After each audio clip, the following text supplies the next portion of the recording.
संभाजीनगरमध्ये महापौरचं जे आरक्षण होतं ते ओपनसाठी सुटलेलं आहे आणि ओपन पुरुष काय प्रतिक्रिया आहे, कोण किती उमेदवार आहेत आपल्याकडे? आमच्याकडे भारतीय जनता पार्टीकडे अनेक ओपन मधले आमचे नगरसेवक निवडून आलेले आहेत, त्यामुळे आम्हाला तशा कुठल्याही प्रकारची अडचण येणार नाही कुठली.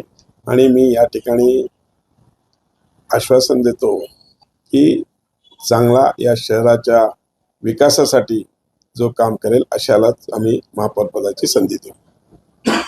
किती जण इच्छुक आहेत असं काही सांगा, किंवा कोण रेस आता आरक्षण कुठल्या प्रकारे सुटणार याची उत्सुकता होती. आता उमेदवार कोण कोण असतील याची उत्सुकता आहे. मी सांगितलं ना, अनेक उमेदवार आहे. मी कोणाचे नाव घेणे चुकीचं होईल, पण सगळेच चांगले सक्षम आम्ही उमेदवारी देतानाच सक्षम उमेदवारांना उमेदवारी दिलेली आहे आणि त्यामुळे नक्कीच यांच्यापैकी चांगल्या उमेदवारांना आम्ही त्यांना सक्षम उमेदवारालाच आम्ही महापौर पदाची संधी देऊ. मराठवाड्यातल्या उमेदवारी देताना जी कसरत लागली होती, आता पुन्हा एकदा हे निवडण्यासाठी देखील महापौर निवडण्यासाठी नाही, आमची कोर कमिटी आणि आमचे पक्षश्रेष्ठी माननीय देवेंद्रजी फडणवीस साहेब असतील, आमचे प्रदेश अध्यक्ष असतील माननीय रवींद्र चव्हाण साहेब आणि आमचे प्रभारी बावनकुळे साहेब असतील, या सगळ्यांशी चर्चा करून आम्ही महापौरचा कॅन्डिडेट ठरवू. मराठवाड्यात सुद्धा इतर 4 महानगरपालिकेत ठिकाणी भाजप सत्ता स्थापन करू शकतं, तिथंही आरक्षण सोडत जालन्याला आहे. विशेष म्हणजे जालन्यामध्ये बऱ्याच जणांना उत्सुकता, पहिल्यांदा ती महानगरपालिका झालेली आहे, ते एससी महिलांसाठी राखीव झालेली आहे.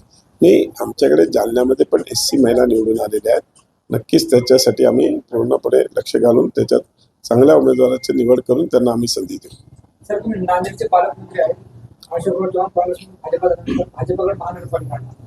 महापालिकेमध्ये आम्हाला यश मिळालेलं आहे आणि नांदेडचा महापौर हा 100% आमचा होणार आहे. आणि मी सांगितलं तेच की आम्ही तिकीट देतानाच सगळ्यांना योग्य चांगल्या सक्षम उमेदवारांना दिलेलं आहे, म्हणून त्याच्यातलाच उमेदवार निवडून आम्ही त्यांना निवडून आणू, म्हणजे त्यांना महापौर करू.